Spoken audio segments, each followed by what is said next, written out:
Écoutez, enfants de la terre, une histoire où l'ancien et le nouveau s'entrelacent, où un village lutta pour protéger son âme face à une ombre venue du passé et du présent. C'est l'histoire d'Yordiei, de Kwezi, et des yeux qui portent le destin. La nuit drapait Kwezi d'un voile oppressant, comme si le ciel refusait de respirer. Les étoiles, d'habitude si éclatantes, semblaient étouffées, et un vent froid glissait entre les cases de terre rouge, faisant claquer les volets de bois et frissonner les dormeurs. Dans une clairière cachée, loin des lueurs vacillantes des lampes solaires du village, 3 silhouettes se tenaient autour d'un feu étrange, dont les flammes ne réchauffaient pas.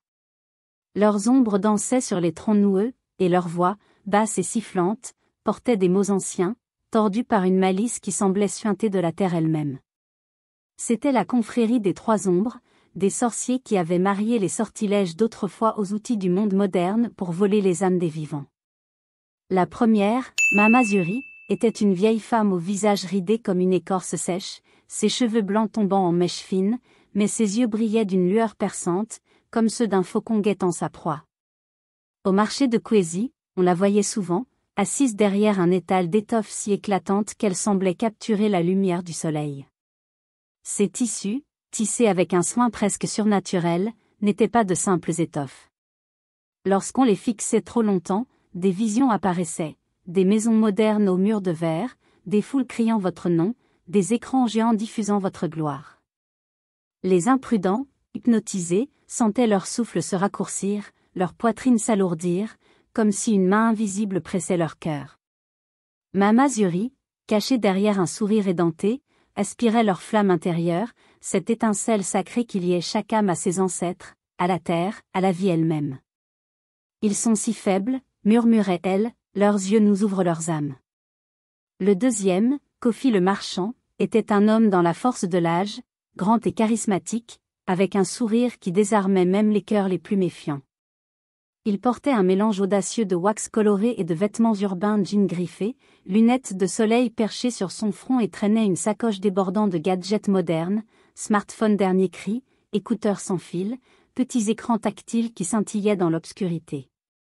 Kofi parcourait les villages de la vallée, vantant une « nouvelle ère » où la gloire et la richesse venaient d'un simple clic, d'une connexion, d'un abonnement. « Donnez-moi une goutte de votre sang », disait-il, sa voix douce comme le miel, et je vous ouvre les portes du monde. Il tendait une petite aiguille reliée à un appareil clignotant, promettant un « contrat numérique » qui garantirait la célébrité. Mais ceux qui cédaient, piquant leurs doigts pour sceller le pacte, revenaient changés.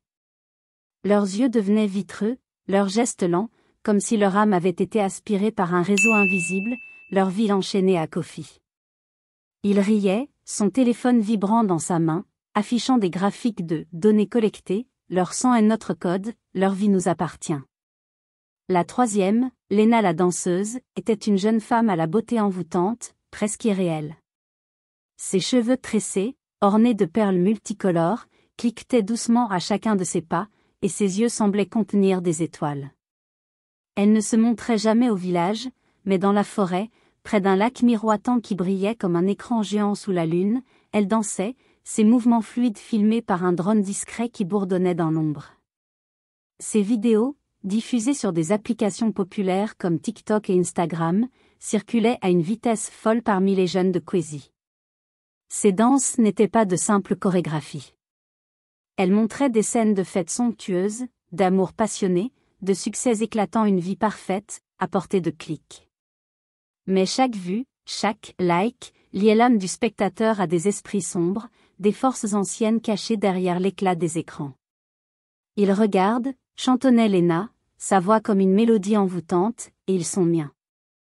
Ensemble, Mama Zuri, Kofi, et Lena formaient un piège parfait, unissant la sorcellerie ancestrale aux séductions du monde numérique. Mama Zuri capturait les esprits avec ses étoffes enchantées, Kofi séduisait avec ses promesses technologiques, et Lena enchaînait les âmes via les écrans connectés. Leur pouvoir reposait sur une vérité aussi vieille que les proverbes des anciens, ce que l'œil voit, l'âme le porte. Les yeux, portes de l'âme, étaient leurs armes, et ils savaient comment les ouvrir. À Kwezi, le village souffrait sous leur emprise. Les champs de maïs et de manioc jaunissaient, comme si la terre refusait de nourrir ses enfants. Les petits, autrefois pleins de vie, toussaient, leurs joues creusées, leurs yeux ternes. Les adultes, d'habitude si unis, se querellaient pour des riens, une poule égarée, un message mal interprété sur leur groupe de messagerie. Une fatigue étrange pesait sur les cœurs, une lassitude qui n'avait rien à voir avec le labeur quotidien, comme si une main invisible tirait sur l'essence même de leur vie. Dior Dieye, un garçon de 15 ans aux yeux autrefois pétillants, était leur proie la plus récente. Il ne le savait pas encore, mais ses soirées passées à scroller sur son vieux smartphone, hypnotisé par les vidéos de Lena, l'avaient pris dans leur filet. Chaque nuit, il rêvait d'elle, de ses danses gracieuses, de ses promesses suaves, une goutte de sang, Dior Dieye, et tu seras une star, aimée de tous. Il se réveillait en sueur, les tempes battantes, une soif inexplicable nouant sa gorge. Ses pas le menaient parfois jusqu'à la lisière de la forêt, où le lac miroitant brillait, reflétant les mêmes images que son écran, gloire, amour, pouvoir. Les sorciers, réunis dans leur clairière, riaient, leur voix résonnant comme un écho sinistre. Son sang renforcera notre emprise sur Kwesi, siffla Mamazuri, caressant une étoffe qui semblait palpiter. Kofi tapa sur son écran, un graphique montrant des « connexions » en hausse, ces données sont déjà à nous, son âme suivra. Lena, ses perles cliquetant dans l'obscurité, murmura, ses yeux sont miens, et bientôt son cœur le sera aussi. Mais à Kwesi, une lueur d'espoir refusait de s'éteindre. Dans une case modeste, éclairée par une lampe à huile vacillante, Awa, la grand-mère Dior Dieye, veillait, le cœur lourd comme une pierre. Elle voyait son petit-fils changer, ses yeux ternes, son silence, sa fatigue qui le faisait trébucher comme un vieillard. Elle murmura une prière aux ancêtres, ses doigts serrant une vieille plume d'aigle usée par le temps, un héritage de son propre père. Les larmes coulèrent sur ses joues ridées, mais sa voix restait ferme. Protégez mon garçon, esprit de nos pères. Puis, elle enfila son châle, éteignit la lampe, et partit à travers le village endormi pour trouver Nia, la prêtresse de Kwesi. L'ombre grandissait, menaçant d'engloutir le village, mais les racines de Kwesi, profondes et nourries par des siècles de tradition, tenaient encore contre la tempête. Quelques mois plus tôt, Kwesi était un tableau vivant de paix et d'abondance. Les cases de terre rouge, alignées comme des sentinelles, brillaient sous le soleil brûlant, leurs toits de chaume frémissant doucement sous la brise. Les champs s'étendaient à perte de vue, leurs épis de maïs dorés et leurs plants de manioc robustes dansant dans le vent. Les enfants, pieds nus, couraient près de la rivière, leurs éclats de rire se mêlant au clapotis de l'eau claire et au chant des oiseaux perchés dans les acacias. Sous l'arbre à palabres, un baobab massif dont les branches semblaient toucher le ciel, les anciens se réunissaient chaque soir, leurs voix graves racontant des histoires qui faisaient briller les yeux des petits, des héros défiant des esprits malins, des prêtresses lisant l'avenir dans les coquillages, des ancêtres veillant sur leurs descendants depuis les étoiles. Chaque famille entretenait un autel sacré, un petit monticule de pierre orné de plumes blanches, de coquillages polis, et de bols de lait versés en offrande aux esprits. Les soirs de fête, les tambours résonnaient, profonds et vibrants, et les danses rassemblaient le village sous un ciel peint d'étoiles. Kwesi vivait au rythme de la tradition, un rythme aussi naturel que le souffle de la terre. Mais un jour, une ombre s'abattit, insidieuse, presque invisible au début. Les adultes, d'habitude si solidaires, se disputaient pour des broutilles, une clôture mal alignée, une remarque maladroite échangée sur leur groupe WhatsApp, un prénom remboursé. Une fatigue pesante s'installa, une lassitude qui n'avait rien à voir avec les longues journées sous le soleil.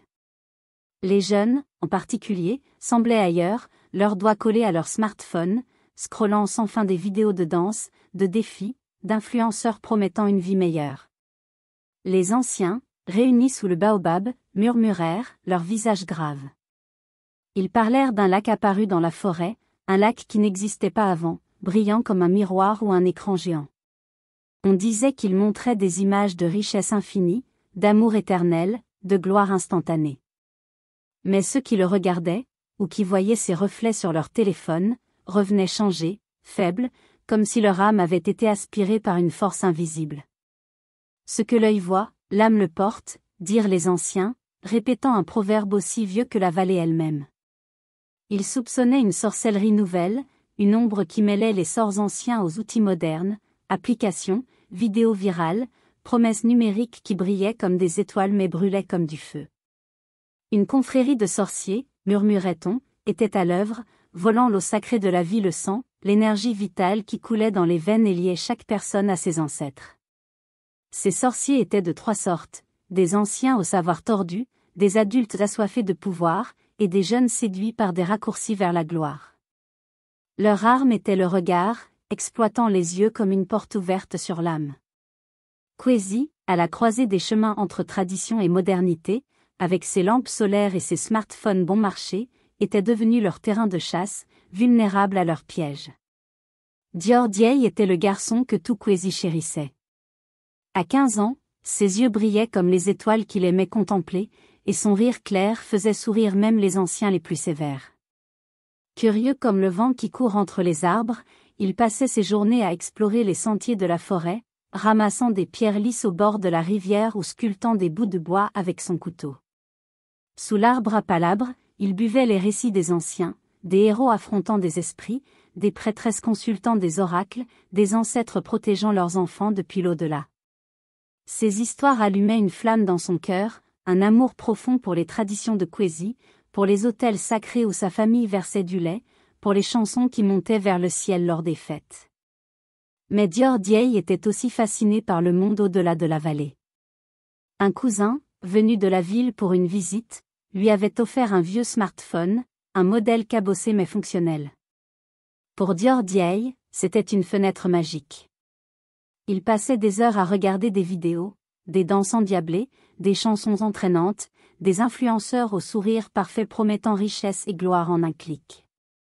Un jour, je serai comme eux, pensait-il, imaginant son visage sur des écrans, acclamé par des foules. Je ferai briller Kwezi. Sa grand-mère, Awa, une femme aux cheveux gris comme la cendre, le mettait en garde, assise près de l'autel familial, un bol de lait à la main. Garde tes yeux purs, Dior Dieye, disait-elle, sa voix douce mais ferme. Ce que tu regardes entre dans ton âme, et tout ce qui brille n'est pas bon. Dior Dieye riait, tapotant son écran avec assurance. Ce ne sont que des vidéos, grand-mère. Ça ne fait pas de mal. Un soir, alors qu'il scrollait sous la lumière vacillante d'une lampe solaire, il tomba sur une vidéo différente.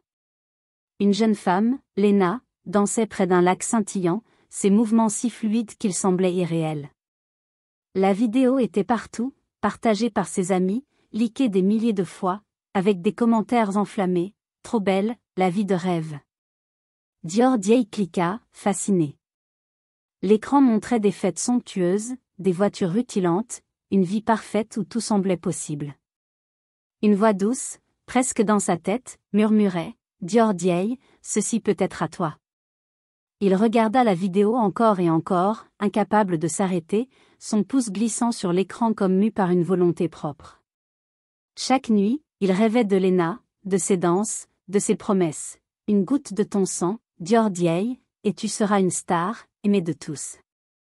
Les rêves étaient si vivants qu'il se réveillait en sueur, le cœur battant, une soif inexplicable nouant sa gorge. Bientôt, il changea. Ses yeux, autrefois pétillants, s'éteignirent, devenant ternes comme des cailloux usés. Il parlait moins, ses sourires s'effaçaient, et une fatigue étrange l'envahissait, le faisant trébucher sur les sentiers qu'il connaissait par cœur. Il traînait son smartphone comme un poids, incapable de l'éteindre, scrollant même sous les regards inquiets de sa famille. Awa, voyant ses joues creuses et son teint pâle, pleura en silence, ses mains tremblantes caressant la plume d'aigle qu'elle gardait près de l'autel. Elle consulta les anciens, qui reconnurent les signes d'un piège sorcier. Ce lac, ces vidéos, murmurèrent-ils, c'est la même ombre. Elle vole les âmes par les yeux, comme les images modernes qui séduisent les jeunes. Désespéré mais déterminé, Awa traversa le village sous la lune, ses pas lourds mais résolus, pour trouver Nia, la prêtresse. Son cœur était brisé, mais une flamme d'espoir brûlait encore, son petit-fils pouvait être sauvé.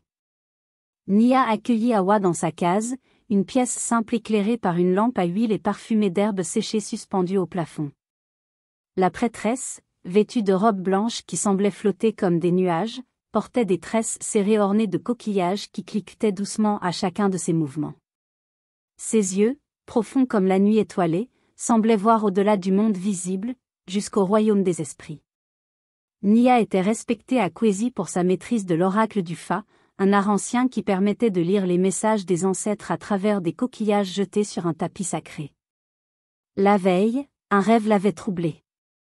Un vieillard, drapé d'une tunique blanche et tenant une plume d'aigle, lui avait montré Dior Dieye, entouré d'ombres noires qui tiraient sur une lumière palpitante dans sa poitrine. « Sauve-le, Nia », avait dit l'ancêtre d'une voix grave. Son regard a ouvert une porte sombre, et l'ombre veut son sang. Nia fit venir Dior Dieye le lendemain, sous l'arbre à palabres, à l'heure où le soleil peignait des ombres douces sur le sol. Le garçon arriva, pâle, les épaules voûtées, ses doigts serrant son smartphone comme un talisman maudit. Il s'assit, tête baissée, ses yeux évitant ceux de la prêtresse. « Je ne dors plus », murmura-t-il, sa voix tremblante. « Je vois une fille, Lena, dans mes rêves. Elle danse, elle parle d'une nouvelle ère, d'une vie parfaite. Elle veut une goutte de mon sang. » Sa voix se brisa, une larme coula sur sa joue, et il serra son téléphone plus fort, comme s'il voulait le briser. Nia posa une main sur son front, sa chaleur apaisante traversant la peau froide du garçon.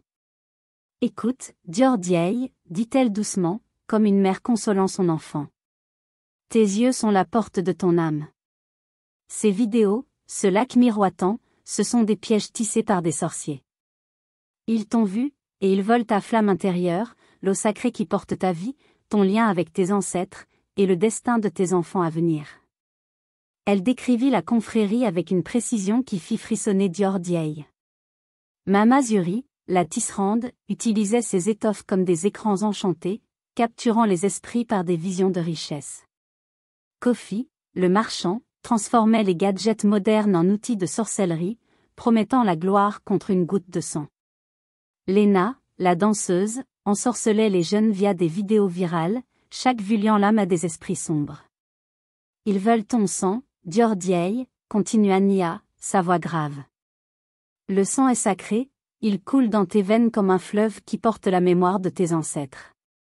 Le donner, c'est leur donner ton destin, ta force, et affaiblir Kwezi tout entier. » Nia déplia un tapis de fibres tressées, usé par des années de rituels, et y jeta ses coquillages, ses doigts dansant avec une grâce précise. Les coquillages tombèrent, formant un motif clair comme une étoile dans la nuit. « Les esprits parlent, » dit Nia, ses yeux brillants d'une lueur douce. « Tu dois aller à la grotte des ancêtres, loin dans la forêt. Là-bas, une plume d'aigle t'attend, ton objet sacré. Elle renforcera ton âme et te protégera de l'ombre. » Elle tendit à Dior Dieye une amulette, un petit sac de cuir rempli d'herbes odorantes et d'une pierre lisse, chaude au toucher. « Garde-la contre ton cœur, dit-elle. Et chante ceci quand la peur viendra, garde tes yeux purs, que l'ombre s'enfuit. » Nia expliqua que les yeux, comme une porte, pouvaient maudire ou bénir. Ces vidéos, ces visions, elles te volent, Dior Dieye. Elles entrent par tes yeux et prennent ta lumière. Mais nos rituels, nos prières, nos autels, eux, te rendent fort. Ils te relient à ceux qui t'ont précédé. Elle raconta une histoire ancienne, tirée des mythes égyptiens, où des prêtres sacrifiaient des animaux pour chasser le mal, comme Osiris triomphant de Seth. Les sorciers mentent, Dior Dieye. Ils disent que le sang animal est le tien, qu'il faut entailler pour être libre. Mais nos rituels libèrent sans prendre, ils honorent la vie, pas la mort. Dior Dieye, les yeux humides, sentit une chaleur envahir son cœur, comme une braise ravivée par le vent. Il avait peur de la forêt, des sorciers, de lui-même. Mais les mots de Nia, pleins de sagesse et de douceur, étaient une ancre dans la tempête. « Je vais essayer », murmura-t-il, sa voix tremblante mais résolue. Nia sourit, ses coquillages cliquetant comme une mélodie rassurante. « Les ancêtres sont avec toi, Dior Dieye. Mais méfie-toi. Les sorciers savent que tu viens, et ils feront tout pour t'arrêter. » Dehors, le village priait, les voix des femmes montant dans la nuit comme une offrande aux étoiles. Hawa, assise près de l'autel familial, serrait sa plume d'aigle, murmurant « Reviens-nous, mon petit. Que les esprits te guident. » Dior Dieye partit à l'aube, alors que le ciel rosissait à peine. Il glissa l'amulette sous sa chemise, contre sa poitrine, où elle semblait battre comme un second cœur. Son smartphone, éteint pour la première fois depuis des mois, pesait dans sa poche comme un caillou inutile. La grotte des ancêtres était loin, au-delà d'une forêt dense où les arbres, hauts et noueux, formaient un labyrinthe de branches et d'ombres. L'air sentait la terre humide, les feuilles pourrissantes, et une vague odeur de cendres, comme si un feu ancien avait marqué ces lieux. Dior Dieye avançait, répétant à voix basse le chant de Nia, « Garde tes yeux purs, que l'ombre s'enfuit. » Mais la forêt semblait vivante, et pas de la bonne manière. Chaque craquement de brindilles, chaque bruissement dans les feuillages, faisait bondir son cœur. Il avait l'impression d'être suivi, épié par des yeux invisibles tapis dans l'obscurité. Soudain, il s'arrêta net. Devant lui, suspendus entre deux arbres comme des rideaux flottants, des étoffes brillaient, leurs couleurs si vives qu'elles semblaient pulser comme des écrans holographiques. Mama Zuri les avait placés là, des pièges tissés de magie ancienne et de technologie moderne. Les étoffes montraient des visions. Dior Dieye, star des réseaux sociaux, son visage sur des affiches géantes, des millions de followers criant son nom, des villas modernes aux piscines scintillantes. « Regarde, Dior Dieye », susurra une voix dans le vent, douce mais venimeuse. « Tout ceci est à toi, il suffit de tendre la main. » Son cœur s'emballa, ses doigts tremblants s'approchant d'une étoffe. Il voyait sa mère souriante, son village prospère, lui-même acclamé comme un héros. Mais l'amulette chauffa contre sa peau, brûlante comme une braise, et il recula, le souffle court. « L'œil peut maudire », murmura-t-il, se souvenant des mots de Nia. Il ferma les yeux, le monde disparaissant derrière ses paupières, et avança à tâtons, trébuchant sur des racines, son cœur battant à tout rompre. Les étoffes sifflèrent, comme des serpents furieux, mais leur éclat s'évanouit, et Dior Dieye sentit l'air s'alléger autour de lui. Plus loin, alors que la forêt s'épaississait, Kofi le marchand apparut, surgit de nulle part, un écran tactile flottant à ses côtés comme par magie. Il portait un costume de wax éclatant, ses lunettes de soleil reflétant la lumière faible des arbres. « Pauvre garçon, dit-il, son sourire éclatant comme une lame. Pourquoi t'épuiser dans cette forêt sombre? Donne-moi une goutte de ton sang, juste une goutte, et je te connecte au monde. Tu seras riche, célèbre, sans effort. » Il tendit une aiguille fine, reliée à un appareil clignotant qui émettait un bourdonnement sourd.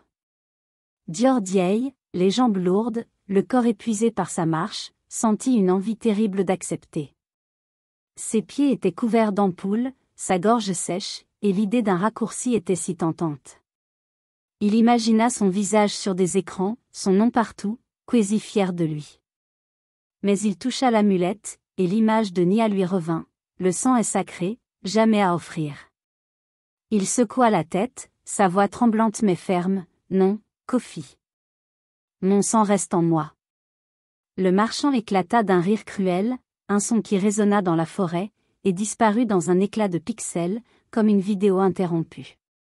Alors qu'il approchait de la grotte, les arbres s'écartant pour révéler un sentier rocailleux, Lena surgit, ses perles cliquetant, un drone bourdonnant au-dessus d'elle, filmant ses mouvements hypnotiques. Elle dansait, ses gestes si fluides qu'ils semblaient défier la gravité, et sa voix, douce comme une berceuse, murmurait « Danse avec moi, Dior Dieye.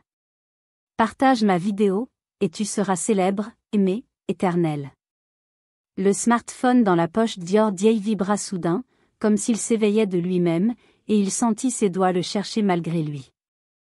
Autour de Lena, la forêt s'effaça, remplacée par des visions, des fêtes somptueuses, des jeunes filles lui souriant, des foules l'acclamant. Son corps trembla, attiré comme un papillon vers une flamme, son cœur battant au rythme de la musique de Lena. Mais il se rappela le proverbe, les mots de Nia, ce que l'œil voit, l'âme le porte. Il arracha son regard, fixant le sol poussiéreux, ses poings serrés jusqu'à ce que ses ongles mordent sa peau. « Non » cria-t-il, courant vers l'entrée de la grotte, ses pas résonnant sur les pierres. Léna hurla, un cri qui glaça le sang, comme si la forêt elle-même pleurait, mais Dior Dieille ne se retourna pas, poussant son corps épuisé jusqu'à l'abri de la grotte. À l'intérieur, l'obscurité céda à une lumière douce, émanant d'un autel de pierre brute au centre de la caverne. Sur l'autel reposait une plume d'aigle, légère comme un souffle, ses barbes blanches scintillant comme si elles captaient la lumière des étoiles. Dior Dieille s'approcha, ses jambes tremblantes, et tendit la main. Lorsqu'il toucha la plume, une chaleur envahit son corps, comme si des bras invisibles l'enlaçaient, comme si sa grand-mère, son père, tous ceux qui l'avaient précédé, étaient là, à ses côtés. Une voix, douce et ancienne, murmura dans son esprit, « Tu es fort, Dior Dieille. Retourne à Kwezi et brise l'ombre. » Les larmes coulèrent sur ses joues, chaudes et salées, et il serra la plume contre son cœur, sentant sa fatigue s'évanouir, remplacée par une force nouvelle, profonde, ancrée dans la terre et les étoiles. Il n'était plus seul. Les ancêtres marchaient avec lui. En quittant la grotte, alors que le soleil perçait à travers les arbres, Dior Dieille aperçut 3 jeunes du village, des amis d'enfance, marchant vers la forêt, leurs yeux rivés sur leur smartphone, les visages éclairés par l'éclat des vidéos de Léna. « Arrêtez !» cria Dior Dieille, courant vers eux, la plume brandie comme une torche. « Ces vidéos volent votre âme. » Il raconta son histoire, sa voix tremblante mais pleine de conviction, le lac, les rêves, la fatigue qu'il avait presque brisée. Il montra la plume, expliquant comment les ancêtres l'avaient guidé. Les jeunes, troublés, échangèrent des regards. L'un d'eux, une fille nommée Sita, éteignit son téléphone, les larmes aux yeux. « J'ai senti quelque chose, » murmura-t-elle. « Comme si, je m'effaçais. » Les autres suivirent, leurs écrans s'éteignant, et ils firent demi-tour, leur pas lourd mais résolu. Dior Dieille, la plume dans la main, sentit une responsabilité nouvelle peser sur ses épaules. Il n'était plus seulement un garçon curieux. Il était un gardien, un protecteur, prêt à ramener la lumière à Kwezi. À son retour, Kwezi était en ébullition. Le village s'était rassemblé sous l'arbre à palabres, une mer de visages tendus, éclairés par les lampes solaires et les flammes vacillantes des torchers. L'air était lourd, comme avant une tempête, et les murmures des villageois portaient une peur palpable. Nia, au centre, tenait une chèvre blanche, ses yeux brillants d'une détermination calme.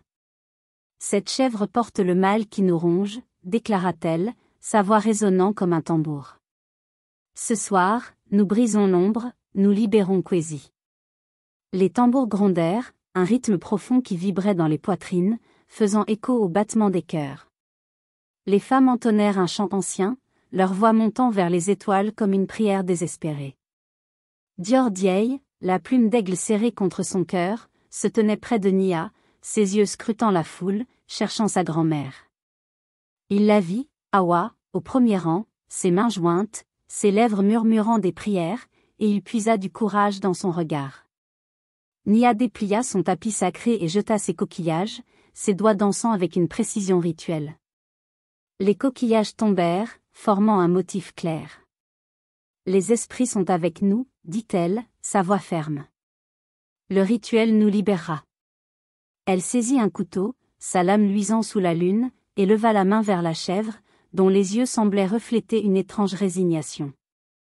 Mais à cet instant, un vent glacial rugit à travers le village, éteignant les torchers et plongeant la foule dans une pénombre inquiétante. Les smartphones des villageois s'allumèrent d'eux-mêmes, leurs écrans diffusant les danses de Léna, ses mouvements hypnotiques envahissant l'espace. Des cris de panique éclatèrent, et 3 ombres surgirent au centre du cercle, comme vomies par la nuit elle-même.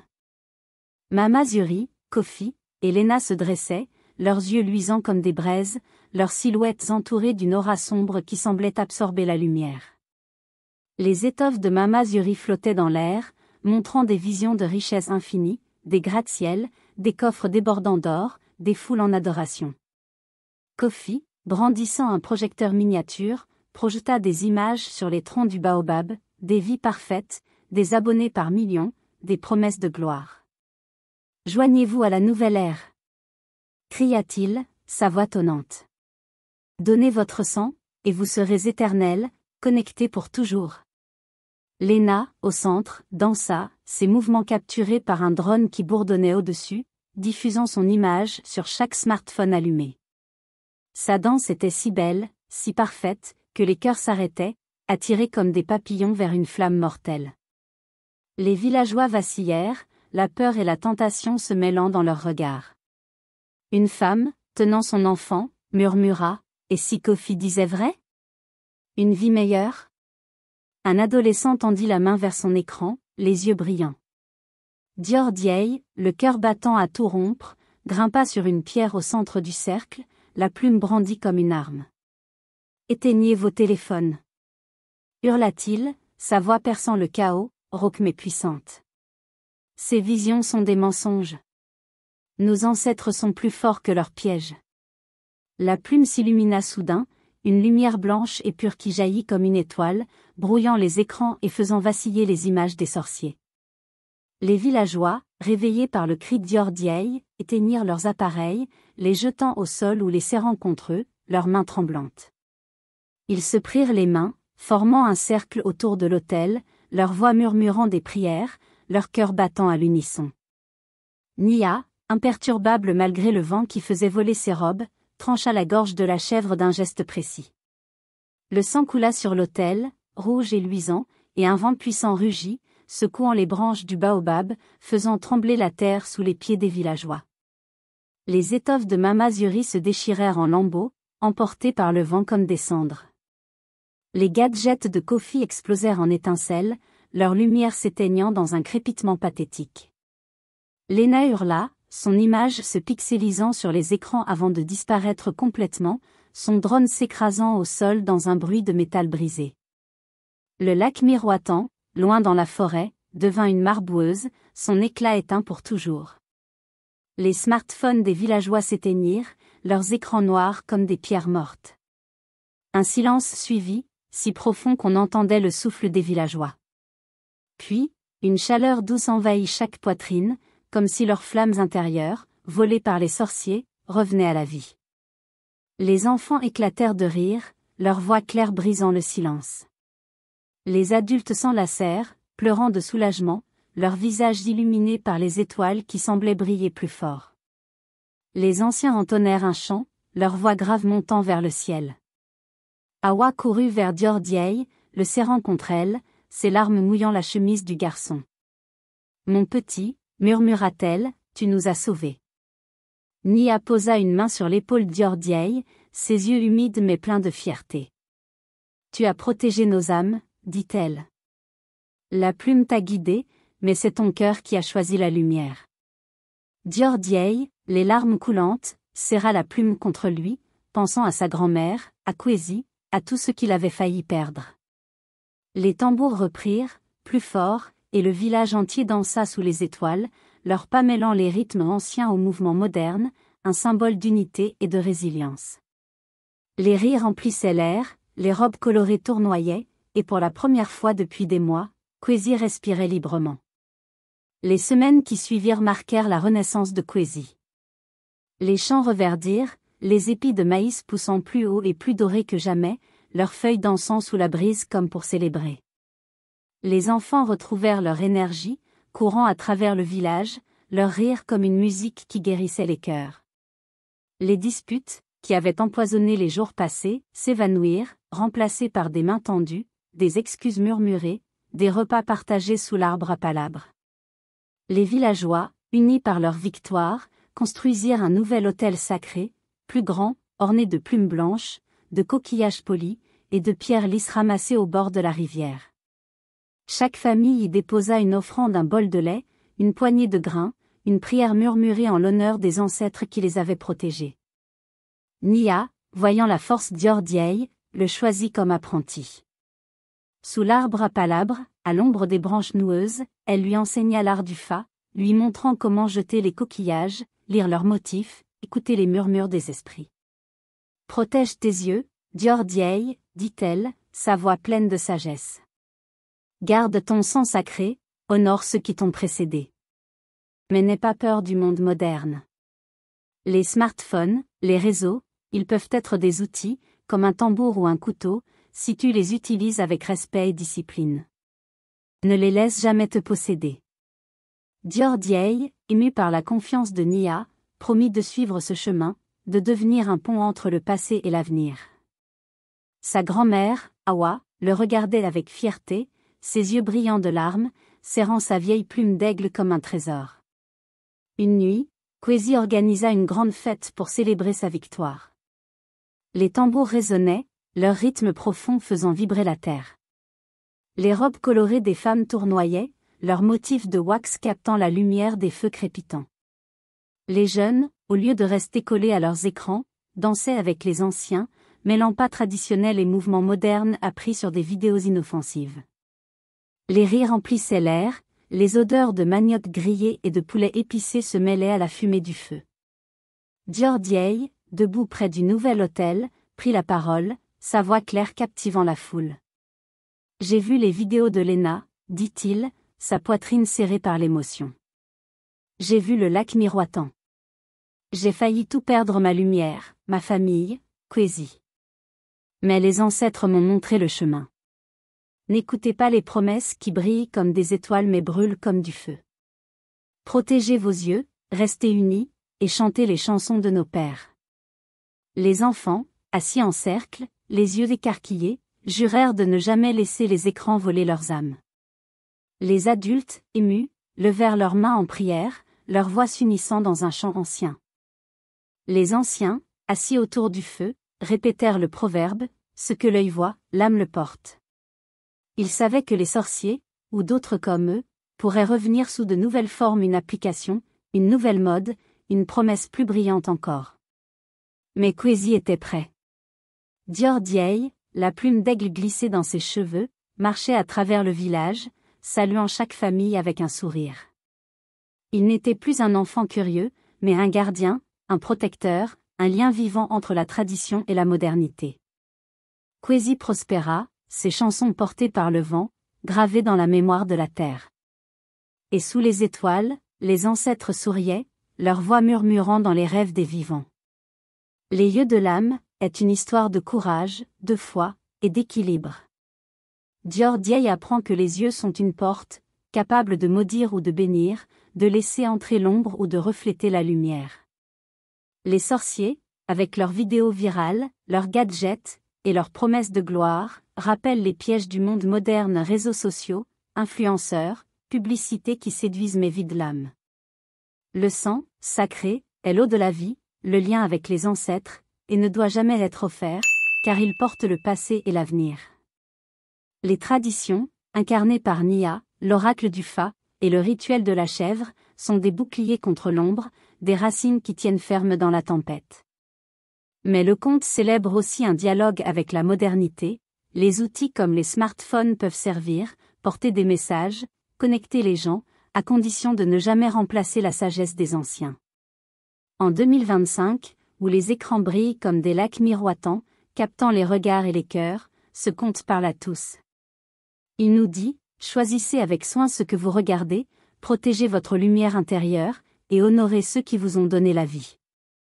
La force Dior Dieye vient de sa communauté, de sa foi, de son lien avec les ancêtres, mais aussi de sa capacité à naviguer dans un monde connecté sans s'y perdre. Que cette histoire, portée par le vent, vous rappelle, garde tes yeux purs, équilibre ton cœur, et ton âme brillera toujours.